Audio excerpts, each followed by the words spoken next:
Hanamkonda DCC భవన్లో నిర్వహించిన మాజీ ప్రధాని ఇందిరాగాంధీ జయంతి కార్యక్రమంలో మంత్రి కొండా సురేఖ పాల్గొన్నారు. సీఎం ముఖ్య సలహాదారు వేం నరేందర్ రెడ్డి, పలువురు ఎమ్మెల్యేలు, కాంగ్రెస్ సీనియర్ నాయకులు హనుమంతరావుతో కలిసి కేక్ కట్ చేశారు. ఈ సందర్భంగా సీఎం రేవంత్ రెడ్డి నాయకత్వం వర్ధిల్లాలంటూ కాంగ్రెస్ శ్రేణులు నినదించారు. ఇందిరాగాంధీ 107వ జన్మదిన సందర్భంగా ఇక్కడ కాంగ్రెస్ భవన్లో పెద్ద ఎత్తున వారి జన్మదిన వేడుకలను జరుపుకోవడం జరిగింది.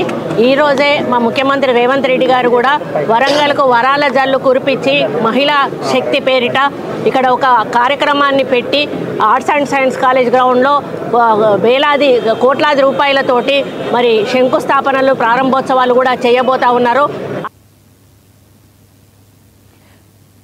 కాంగ్రెస్ ప్రజాప్రభుత్వ ఏడాది ప్రజాపాలన విజయోత్సవాల్లో భాగంగా హన్మకొండలోని ఆర్ట్స్ కాలేజ్ గ్రౌండ్లో ఏర్పాటు చేసిన ఇందిరా మహిళా శక్తి మేళాను మంత్రి కొండా సురేఖ, మంత్రి పొంగులేటి శ్రీనివాసరెడ్డి, సీఎం ముఖ్య సలహాదారు వేం నరేందర్ రెడ్డి సందర్శించారు. నిర్వాహకుల కోరిక మేరకు సురేఖ చేతికి మెహందీ పెట్టించుకున్నారు. పలు ఖాదీ ఉత్పత్తులను కొనుగోలు చేశారు. పొంగులేటి శ్రీనివాసరెడ్డి స్థానిక మంత్రి కొండా సురేఖకు చీర బహుకరించారు. ఈ కార్యక్రమంలో ఎమ్మెల్యేలు నాగరాజు, రాజేందర్ రెడ్డి, ఎమ్మెల్సీ బస్వరాజు సారయ్య, స్థానిక కాంగ్రెస్ నాయకులు తదితరులు పాల్గొన్నారు. అందుకు వారికి ఈ సభా వేదిక నుంచి ధన్యవాదాలు తెలియజేస్తా ఉన్నాను.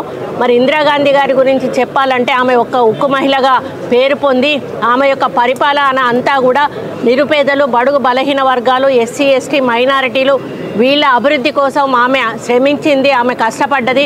నా చివరి రక్తం బొట్టు వరకు కూడా ప్రజల కోసమే పనిచేస్తాను అని అదే పద్ధతిలో ఆమె చివరి రక్తపు బొట్టు వరకు కూడా ప్రజల కోసం, ప్రజలకు పనిచేస్తూనే ఆమె ప్రాణాలు వదలడం జరిగింది.